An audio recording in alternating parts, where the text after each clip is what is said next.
Hello. साहेब बंदगी साहेब। साहेब बंदगी साहेब बंदगी साहेब बंदगी। बोलिए बोलिए। यस साहब, मैं पटना बिहार से बोल रहा हूँ। हाँ हाँ, बहुत अच्छे, बोलिए बोलिए। जी, हम बहुत दिन तक रहा कबीर साहब का, लेकिन अभी तक मुझे कुछ मिला नहीं है सर। तो आपको पता चला तो मैं आपसे संपर्क किया। कुछ दया अधम पर किया जाए हम पर भी। खुद को कभी आदम नहीं समझना, बराबर। जी जी। आदम ऐसा समझे ये माया है, आदम जी। ये मन है, लेकिन जी। हमारी आत्मा कभी आदम नहीं हो सकती। हाँ तो सर, ही तो अभी तो हम उसी रूप में ना हैं, क्या बताना हम। हाँ, उसको हम जीव रूप में कहते हैं। जीव रूप माने शरीर को ही सब कुछ समझना, इसको कहते हैं जीव स्वरूप। जी जी जी। लेकिन जब बाद में ऐसा पता चलता है कि हम जीव स्वरूप नहीं है, हम आत्मा स्वरूप है, यानी हम आत्मा है, हम जीव नहीं है। जी जी। जैसे प्राणी मात्र वगैरह वो जीव स्वरूप समझते हैं ना, यानी खुद का बचाव करते हैं, शरीर है ही सब कुछ है, ऐसा समझते हैं ना वो। जी जी जी। तो अभी देखो, मनुष्य में भी बहुत सारे लोग प्राणी जैसे ही रहते हैं ना। जी जी। यानी मनुष्य भी बहुत सारे 99% मनुष्य खुद को जीव ही समझते हैं, यानी खुद को प्राणी समझते हैं। यानी जैसे प्राणी जैसे स्व शरीर का जैसा संरक्षण करते हैं, शरीर बचाते हैं, अपना अपना शरीर बचाने की कोशिश करते हैं, माने डरते हैं। उनको ऐसा लगता है कि शरीर का नाश ना हो, अगर शरीर का नाश हो जाएगा मेरा भी नाश हो जाएगा, ऐसे मनुष्य है ना। जी जी। तो ऐसा है कि आज ये तो गौरकलिग में ऐसा समझो कि 99% लोग खुद को जीव ही समझते, खुद को प्राणी ही समझते, यानी प्राणी जैसे ही बर्ताव करते हैं। जी जी। यानी उनको ऐसा लग रहा है कि बस अगर ये शरीर चला जाए तो सब खत्म, तो अब ये शरीर है तो जो जितना क्या करना है उतना कर लो। जी जी जी। हाँ, तो इसलिए अत्याचार बढ़ते हैं ना, क्योंकि आगे का डर ही नहीं उनको मालूम है। 84 मालूम नहीं है। हाँ, मर गए का ध्यान नहीं। हाँ, यानी हम क्या कहते हैं कि बस सब लोग यही समझते हैं प्राणी जैसे कि हमने अभी कुछ भी किए, कितने ही पाप किए, तो हम मर जाने के बाद हमारा कुछ रहता नहीं, शेष नहीं रहता। जी, पुनर्जन्म नहीं हो, बहुत लोग तो पुनर्जन्म मानते ही नहीं है। और अब कैसा है, देखो पुनर्जन्म मानना ना मानना, शास्त्रों में क्या लिखा है या कोई क्या कहता है पुनर्जन्म के इसमें विषय में, उससे हमें कोई लेना देना नहीं। क्योंकि देखो हमारे सामने पशु पंछी दिखते हैं ना। जी जी जी जी। जैसे प्राणी हो या मनुष्य हो, तो ये दोनों को भी आहार, निद्रा, भय, मैथुन, ये चार ही बाबी तो उनको भी लगते हैं ना। हाँ बिल्कुल बिल्कुल सर। अगर वो समझो वो अलग ही होते तो उनका कुछ अलग ही होना चाहिए था। यानी जैसे आहार, तो हम अगर आहार करते हैं तो पशु पक्षी भी आहार नहीं करनी चाहिए। जी जी जी। या वो आहार करते तो हम नहीं करना चाहिए, अगर अलग होते तो। जी। निद्रा, हम जैसे सोते हैं तो पशु पंछी जानवर भी सोते हैं। जी जी। तो एक तो वो सोने वाले चाहिए या तो हम सोने वाले चाहिए। जी जी। वो भी एक है। भय का मतलब डरना, वो भी डरते हैं, अपना शरीर का बचाव करते हैं, खुद का बचाव करते हैं। हम मनुष्य भी खुद का डरते हैं, दूसरों को डरते हैं, या खुद का बचाव करते हैं, या मैं मर ना जाऊं। एक तो हमारे अंदर डर चाहिए या उनके अंदर डर चाहिए था, लेकिन दोनों के अंदर डर है। मैथुन, बच्चे पैदा करना, हम भी बच्चे पैदा करते हैं, वो भी बच्चे पैदा करते हैं। बिल्कुल बिल्कुल। एक तो उन्हीं में वो चाहिए था या हम में वो दम चाहिए था, लेकिन है तो दोनों में। तो मतलब कहने का मतलब ऐसा है कि आहार, निद्रा, भय, मैथुन, ये सभी जगह है। यानी प्राणी मात्र जानवर में भी है, मनुष्य में भी है। तो यही तो फिर 84 लाख योनि जो कहा है ना, कि हम जैसे अभी मनुष्य है तो हो सकते हैं कभी ना कभी हम प्राणी होंगे। जी जी बराबर कि नहीं? जैसा कोई आदमी शराब पी लेता है फिर क्या करता है, वो जानवर जैसी हरकत करता है ना। हाँ, उससे भी ज्यादा सा। हाँ, यानी वो अत्याचार करता है, परिवार के साथ अत्याचार करता है, बीबी के साथ अत्याचार करता है। फिर उसका जो वैश्यपन है वो कैसा जागृत होता है, वो कैसा प्राणी जैसा ही करने को चाहता है। तो ये क्या है ना, कुछ तो भी समानता। जी जी जी। यानी इसका मतलब कभी ना कभी हम पशु पंछी जानवर होंगे। हाँ, बिल्कुल बिल्कुल साहब। बराबर। तो उसमें से हम मनुष्य बने होंगे, या हाँ। अब हम मनुष्य तो हो सकता है मर जाने के बाद वो बनेंगे, पशु पंछी जानवर बनेंगे। यानी कितना सीधा हिसाब है। तो इसमें क्या मानना ना मानने में क्या है? नहीं, कबीर साहब तो एक साखी बोले हैं सर कि लख 84 भ्रम के पोपर अटकाया, अभी पासा न पड़ा तो फिर 84 है। हाँ, तो कबीर साहब की साखी है। बराबर कि नहीं? तो कुदरत समझो, परमात्मा समझो, एक बार हमें मौका देता है। यानी जैसे हमारी 84 कट जाती है तो लास्ट में हमें मनुष्य जन्म मिलता ही है। जी। तो मनुष्य जन्म जब मिलता है तो वो विचार कर देता है ना। मनुष्य जन्म माने क्या? विचार वाला, उसको बुद्धि है, उसको बुद्धि है। प्राणी को तो कोई बुद्धि नहीं है, उसको तो नहीं इतना कुछ समझता। जी जी जी, बराबर। लेकिन मनुष्य को तो सब कुछ समझता है ना। फिर मनुष्य जन्म ही समझ सकता है कि अरे यार ये देखो प्राणी, अरे ये तो मेरे जैसे रहते हैं, आप निद्रा भयमय, तो उनको भी मेरे को भी है। यानी कभी न कभी मैं उनमें होगा या वो मेरे में होंगे। जी जी। तो ये बुद्धि आती ना, तो फिर क्या करना है कि वापिस मुझे वो योनि में जाना है। तो ये विचार कब आएगा? प्राणियों में तो मनुष्य का विचार नहीं आएगा। प्राणी तो कभी भी ऐसे विचार नहीं करेंगे मुझे मनुष्य बनना है, क्योंकि उनको बुद्धि ही नहीं है। जी जी। वो नैसर्गिक बुद्धि जो है वो तो उतनी है ही, वो तो छोटी, ये आहार निद्रा भय मैथुन के लिए जितना बुद्धि चाहिए वो तो उतनी रहती है। हाँ जी जी। और कोई भी मनुष्य भी हो, वो भगवान को चाहे माने या ना माने, परमात्मा को माने या ना माने, ये भी आहार निद्रा भय मैथुन वाली तो बुद्धि उसके पास भी होती ही है। शायद। हाँ, लेकिन ये तो सोच सकता है ना कि फिर प्राणी और मेरे में क्या अंतर है? कुछ अंतर नहीं है।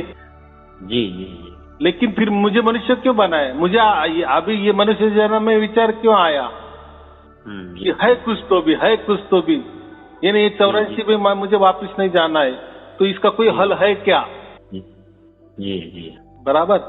तो ये हल के लिए, यानी इसका जवाब के लिए ही तो आध्यात्म की शुरुआत हो गई है ना। अध्यात्म माने आत्मा का अध्ययन, आत्मा का अभ्यास, स्वाध्याय। यानी मैं कौन हूँ, कहाँ से आया हूँ, क्या या मैं सचमुच भी प्राणी हूँ, जी जी, ये मनुष्य चोले में आया हूँ, कि इसके बाद में कुछ मेरा होता है या मैं कर सकता हूँ।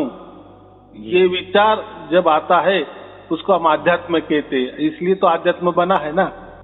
जी जी जी जी। फिर यही समझने के लिए, आध्यात्म समझाने के लिए, यानी मनुष्य जीवन समझाने के लिए ना जाने अभी कितने धर्म निकले, कितने पंथ निकले, कितने गुरु गद्दियां तैयार हो गई। जी जी जी। हाँ, और सब कुछ वही बताते हैं मनुष्य जीवन का कल्याण कैसा होगा, सब वही बता रहे हैं, लेकिन अलग अलग तरीके से बता रहे हैं। कोई मंत्र दे रहा है, कोई ध्यान बता रहा है, कोई सांसों पे मंत्र दे रहा है, प्राणायाम करवा रहा है, योग करवा रहा है, याग करवा रहा है, तप करवा रहा है, जाप करवा रहा है, अजपा करवा रहा है, कोई उपवास कर रहा है, कोई उसके लिए तीर्थ यात्रा कर रहे हैं, कोई किसी को गुरु मान रहे, गुरु की पूजा कर रहे, आरती कर रहे, बराबर, कोई मूर्ति की पूजा कर रहे, कोई ग्रंथ कोई पूज रहा है, धर्म ग्रंथ तो कोई मान रहा है, तो या कोई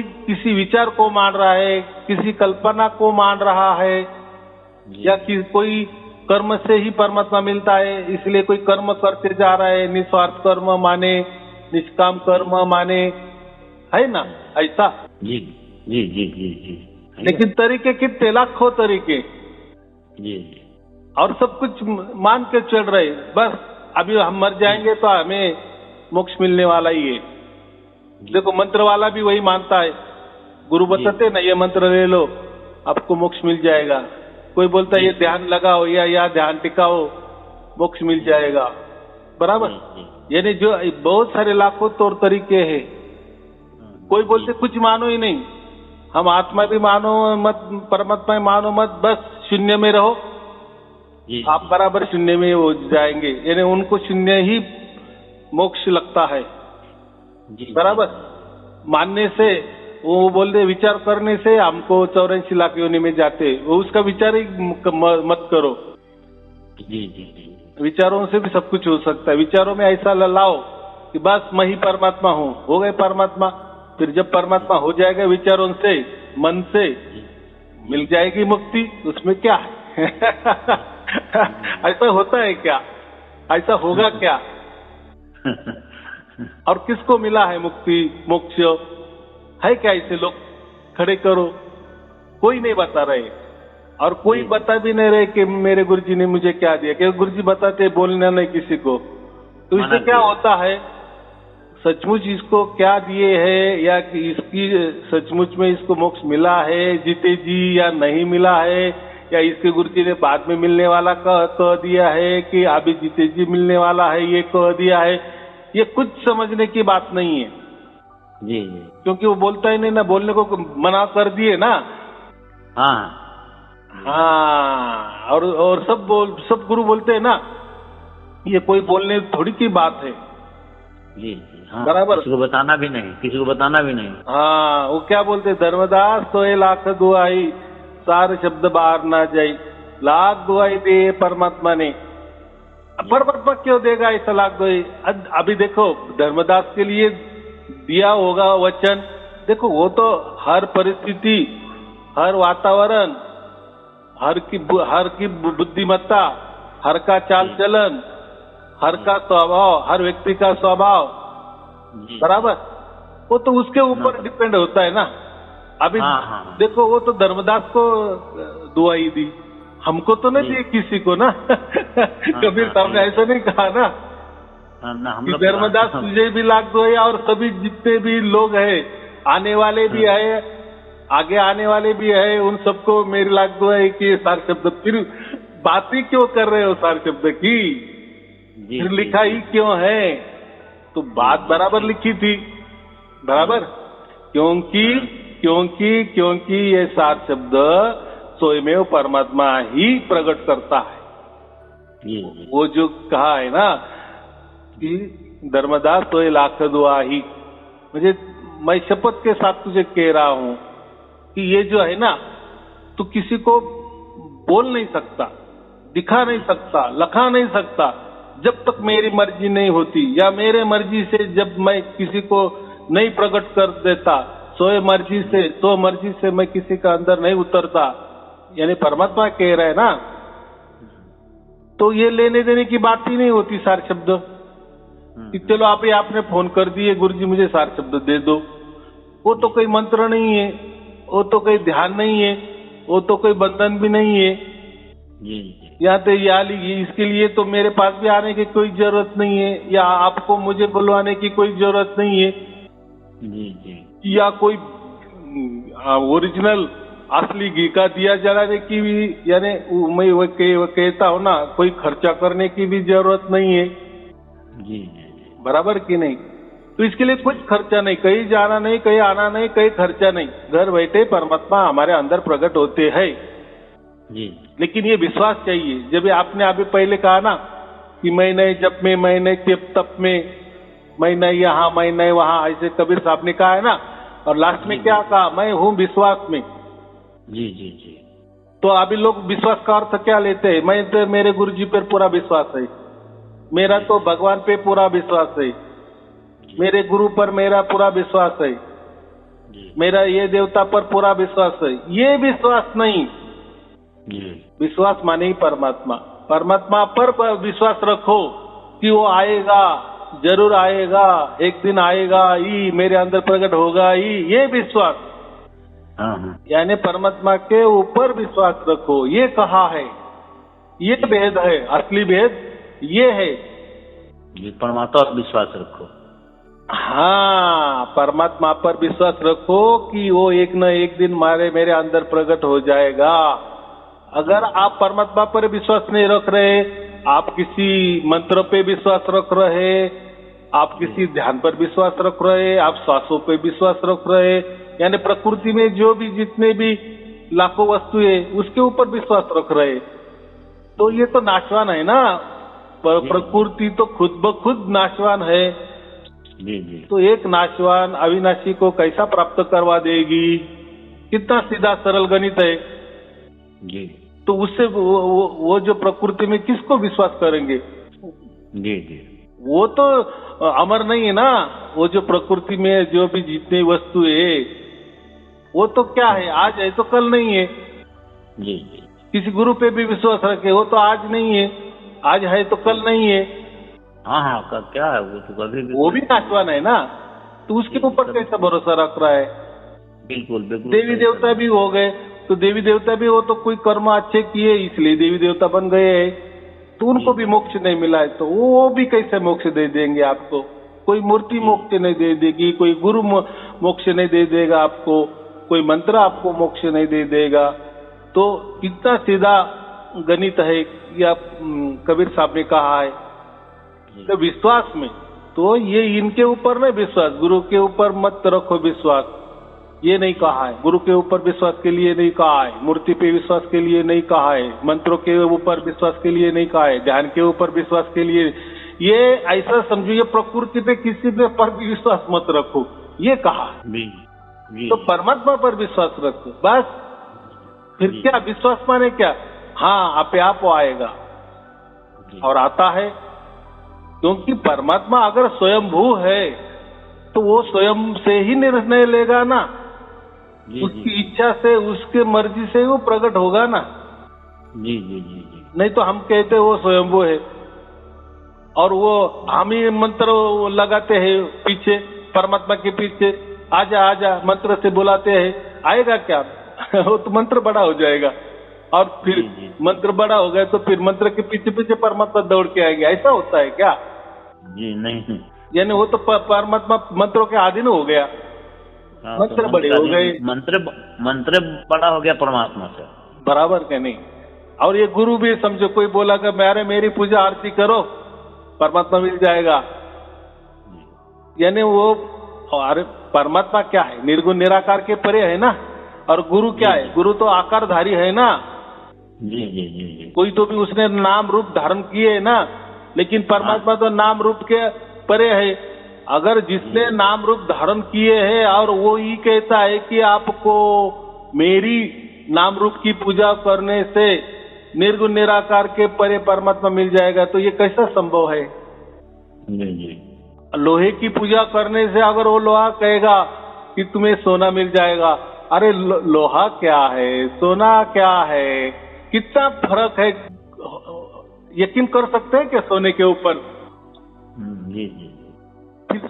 हम तो सोने को कहेंगे ना भाई, तू क्यों नहीं फिर, या लोहे को हम ये करेंगे ना, पूछेंगे ना, तू क्यों नहीं सोना बन जा रहा है फिर? खुद तू कह रहा है कि मेरे पास आ जाओ, मेरी पूजा करो। अगर कोई लोहा कह रहा है और तो आपको सोना मिल जाएगा, अरे भाई पहले तुझे सुधार, तू लोहा है ना, पहले तू सोना होके दिखा, बराबर? तो ऐसा इसमें इतना ही लेना है कि सोना अलग बात होती है और लोहा अलग बात होती है, बराबर?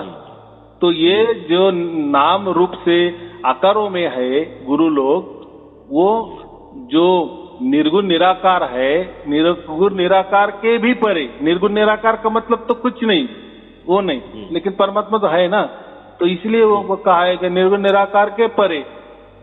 तो एक नाम रूप वाला कैसा बिगर अनाम को या अरूप को प्राप्त करवा देगा? नहीं प्राप्त करो। ये तो कितना सीधी बात है, किसी को भी समझ में आ जाएगा। जी जी जी जी। हाँ, तो ये बात होती। तो हमें बस विश्वास रखना है। अभी आपने तो सुन लिए कि विश्वास तो रखना है, फिर क्या करे? तो मैं क्या कहता हूँ, क्योंकि क्या हुआ है, अभी वो विश्वास कैसा प्रकट होगा, यानी परमात्मा हमारे अंदर कैसा प्रकट होगा, उसके लिए क्या करना है? उसके लिए कुछ करना नहीं है। क्या करना है? मेरे जो प्रवचन है ना, जैसे आप सुनते जाएंगे तो आपके अंदर जो कचरा है, जो अड़ंगा है, कचरा माने अड़ंगे, ज्ञान के अड़ंगे। जी जी। क्योंकि देखो आजकल के जितने भी गुरु हो, बड़ी बड़ी आध्यात्मिक संस्था हो, धर्म हो, पंथ हो, ये आपको ज्ञान ही देते गए ना, परमात्मा के बारे में ज्ञान बटोरते गए। ज्ञान माने जानकारी, जानकारी माने माहिती, माहिती के ऊपर माहिती, बराबर, उसको हम ज्ञान कहते। लेकिन वो ज्ञान से परमात्मा नहीं ना प्रकट हुआ। और ये लोग क्या बोलते, बस ज्ञान हो गया ना परमात्मा के बारे में, बस परमात्मा प्रकट हो गया। ऐसा नहीं होता, बराबर। इसीलिए मैं कोई ज्ञान की बात ही नहीं करता, बराबर। डायरेक्ट आपको प्रकट ही होता है आपके अंदर। तो क्या करना है आपको? सिर्फ वीडियो सुनने है, बाकी कुछ नहीं करना। देखो बहुत सारे लोगों को 10 वीडियो सुन के वो प्रकट हो गया है, किसी को 50 वीडियो सुन के प्रकट। जैसे आप वीडियो सुनते जाते हैं, उसका मतलब क्या होता है? आपके अंदर वाला जो कचरा है वो हट जाता है। यानी जो कोई वहम होते ना, वहम जो आप कहते हैं ना जी, हाँ, वो वहम जब हमारे हट जाते हैं, वो अड़ंगे जब हमारे हट जाते हैं, तो फिर ऐसा समझो कि परमात्मा को बराबर जगह मिल जाती है। परमात्मा समझता है कि यार ये अभी इसका बुद्धि विशाल हो गई है, बराबर जी। जैसा परमात्मा विशाल है ना, तो उसको भी लगता है ना कि मेरा बच्चा भी विशाल रहे। अभी परमात्मा के हम बच्चा है, तो परमात्मा तो कितना विशाल है जी जी। तो कम से कम हम तो इतना विशाल नहीं बन सकते, तो बुद्धि से तो विशाल बन सकते हैं ना। विशाल बुद्धि माने क्या कि परमात्मा कोई धर्म से नहीं मिलता, ये हो गई विशाल बुद्धि। परमात्मा की प्राप्ति कोई पंथ से नहीं हो सकती, परमात्मा की प्राप्ति कोई गुरु से नहीं हो सकती, ये हो गई विशाल बुद्धि। परमात्मा की प्राप्ति किसी मंत्र से नहीं हो सकती, ये हो गई विशाल बुद्धि। परमात्मा की प्राप्ति किसी ध्यान से नहीं हो सकती, ये हो गई विशाल बुद्धि। परमात्मा की प्राप्ति प्रकृति में जो भी है, गुरु भी है, देवी है, देवता है, मूर्ति है, ये इससे पूजने से या उनकी आरती करने से परमात्मा की प्राप्ति नहीं होती, ये हो गया विशाल बुद्धि, बराबर। यानी ये धर्म पंथ, ये जो गुरु परंपरा है, गुरु संस्था है, गुरु बने बैठे हैं, इनसे या धर्म ग्रंथ से या ऐसा समझो कि या प्रकृति में जो भी तौर तरीके है जी, उससे परमात्मा प्राप्ति नहीं होती। ये विशाल, इसको कहते विशाल बुद्धि। जैसे विशाल बुद्धि हमारी बन जाती है, बस परमात्मा को समझ में आता है कि इसका भाग्य हो गया है, क्योंकि इसका विशाल बुद्धि हो गया है।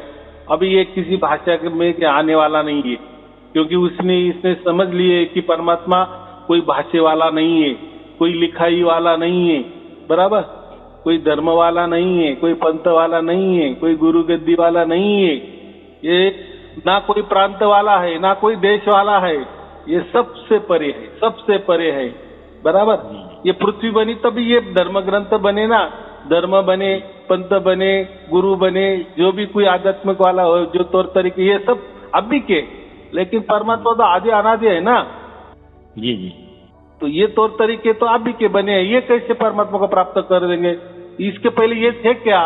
इसके पहले तो परमात्मा ही था ना जी जी। कितना सहज बात है क्या दिमाग लगाना का इसमें जी जी। हाँ, इसलिए हमको नहीं मिला, क्योंकि हमारी बुद्धि विशाल हुई नहीं थी ना, इतनी विशाल ही नहीं थी। हम परमात्मा को हमारे प्रांत में लाते थे, हमारे भाषा में लाने की कोशिश करते थे, हमारे धर्म में लाने की कोशिश करते थे, हमारे पंथों में लाने की कोशिश करते थे, हमारे गुरु गद्दी में लाने की कोशिश करते हैं, बराबर, या मनुष्य में लाने की कोशिश करते थे, आकारों में लाने की कोशिश करते थे। इसलिए तो परमात्मा नहीं मिला ना। कितना सीधा बात है जी। हाँ, तो हमें इतना ही करना है कि हमारी बुद्धि विशाल करनी है। विशाल बुद्धि जैसी हो जाती है, बस परमात्मा को देरी नहीं लगती। हाँ, बोलो। जैसे बुद्ध भगवान का हुआ, बुद्ध। हाँ, अभी बुद्ध भगवान का कैसा है, वो निर्गुण निराकार के पहुंचे है, निर्गुण निराकार। बस और मैं क्या कह रहा हूँ, परमात्मा निर्गुण निराकार के परे है, परे है। यानी एक थोड़ा स्टेप आगे। देखो ये तो कैसा होता है, युग युग का ये होता है ना।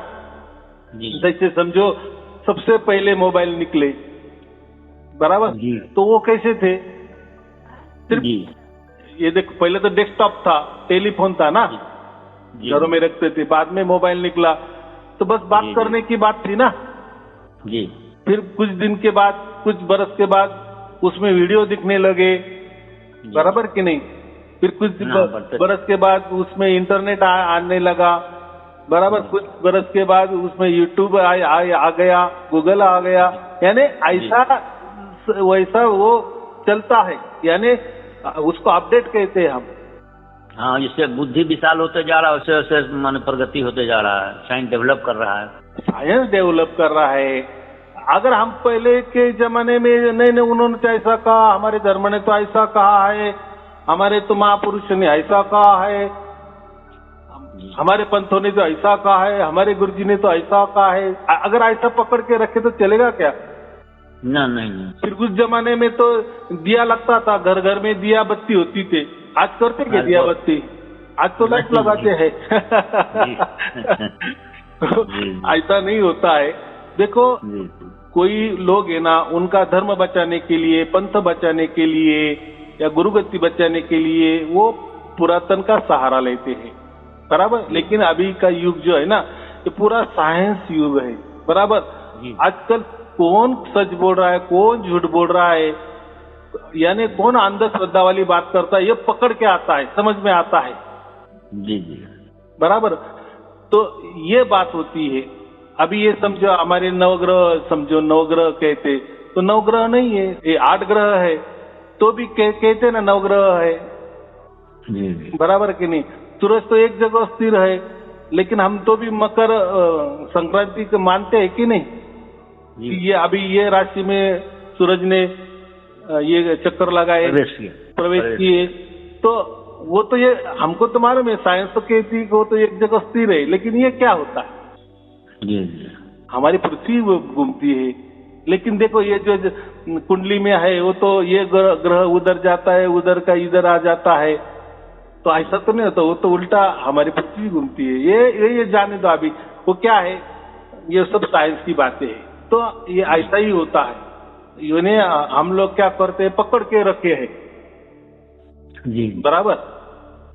तो हमें इसमें भी परमात्मा के बारे में जो भी कुछ लिखा होगा, जो भी महापुरुषों ने कुछ भी उनका लिखा होगा, वो बात अलग है, वो उनकी जगह, बराबर।